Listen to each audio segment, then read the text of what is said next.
So during the trial with Amber Guyger, she was on the stand. Don't know why she did that. But the prosecutor is going to expose her. It's going to expose that how she didn't do any type of CPR to Botham. John, let's roll that clip. All right. You also indicated that you've never done CPR before. No, I have not. But you were trained to do CPR in the academy, were you not? We were trained. I've never done it on an actual person. All right. So at least then, to the extent that you weren't suggesting that you didn't know how to properly perform CPR. They taught us briefly in the academy. You knew how to perform CPR properly, right? I never done it on a person. I couldn't say I actually. Ms. Guyger, were you trained to do CPR properly? Yes, we were. Okay. Were you at those classes? Yes, I was. Were you paying attention during those classes? Yes, I was. Did you properly perform CPR on Mr. John? No, I did not. And you could have, right? I tried to do a little CPR. Why would you try and do a little CPR on a man who's dying who needs your full attention? Because I had to keep getting up to see where I was at. That was more important than giving life-saving help to this man. I had no idea where I was at. You were able to tell the 911 call taker very, very soon on that you were in apartment 1478. After that moment, why couldn't you have given him full, undivided, and proper attention? I was still on the phone with... You can put the phone on speakerphone, ma'am. I had so much stuff racing through my head. Oh, obviously, you were also able, at least on 2 occasions, to... You must have stopped completely giving him CPR when you sent a message to Martin Rivera saying, "I need you, hurry," right? I did text him that. Okay, and so you must have at that point stopped CPR entirely. Yes, I did. And then, not even a minute later, you must have stopped CPR entirely again to send a second message to Martin Rivera. I was already out in the hallway. Oh, so you had already left him. That's whenever they told me to leave, the officers. So that's, no, ma'am, I'm talking about at 10:03 p.m. Mr. Lee, Officer Lee, and Officer Blair didn't arrive until almost 10:05. Yes, I do remember that. Like, whenever they showed me, I sent those text messages. At 10:03 p.m. and at 10:02 p.m., you sent text messages to Martin Rivera. Yes, I did. Text messages that would have required you to have put the phone in a place where you can see it, and you used your fingers to write out the words, "I need you, hurry, ... right? I don't remember how many hands I used. But you texted Mr. Rivera using your hands. Yes, I did. And as you were doing that, you were unable to give Mr. Jean your full attention, the attention that he deserved. Yes, I did. And then you made the choice to do that a second time. Isn't that true? Yes, sir. All right, so at both of those times, you put your needs and your wants over his. I still cared about him. Did you put your needs and your wants over him when you decided to do that? No, sir. All right. And then you went out into the hall. You left him alone.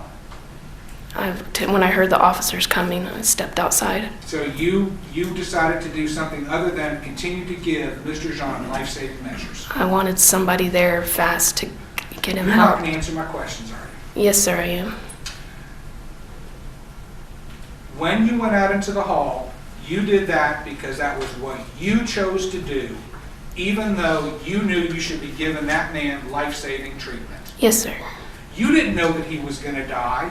I mean, you knew he was in really bad shape, right? Yes. You didn't know at that moment in time that you'd actually shot him and severed his ventricle from his heart. You didn't know that, right? No, I did not. In those moments, you know as a trained officer just how critical it is to make sure that you give life-saving treatment as fast and as proper as possible so you can maximize their ability to survive. You know that. Yes, sir. And yet, despite knowing that repeatedly, you made choices and decisions that suited you more than him.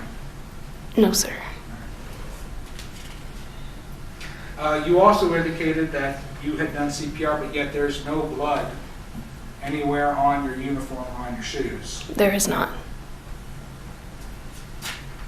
So as you heard, she was trained to do CPR. She didn't do it at all. She shot this man and he's dying on the ground. And she's worrying about losing her job. She's worrying about herself. Remember the last video that we posted about her? She's hugging other cops while she murdered this man in his own home. This particular trial is going to set a precedent. Just as much as that George Zimmerman trial set a precedent, we got to see how this one go. Because if this one goes one way or another, it's going to set a precedent. And she's acquitted, you better believe it's going to set a precedent where they can just come in your home and kill you and they can walk off from that. That's going to really be a bad thing. Understand, they want to have the ability to kill black folks with impunity and with no regard to any laws. They won't have a white supremacy if they can't kill you with impunity. Understand that? I told you, and many of us told you, the system was built off of anti-black hate. It wasn't built off of anti-Hispanic, anti-Asian, anti-Arab, none of those other groups. It was built off of anti-black hate. And they show this all the time. How she was acting like and the media is so dirty. They're playing all when the defense attorney, that's because I'm not playing it here. When she was doing that crying, it was so fake, because then when she got up here with this prosecutor, she didn't cry that one time. Then the funny part about it, she's the worst actress ever. I mean, man, Amber, you couldn't even do your Becky right. You didn't even get tears out. I mean, you wasn't trained to do your Becky right, because, you know, y'all good for them tears. They're trying to get over on something. She couldn't even get not one tear out. Not even one. And if you watch that full testimony, that prosecutor got her to admit that she shot him to kill him. She knew what she was doing. I mean, it was a bad situation for her on the witness stand. I'm like, why in the world is she up there? I said, she got some dumb attorneys. I wouldn't have put her up there at all.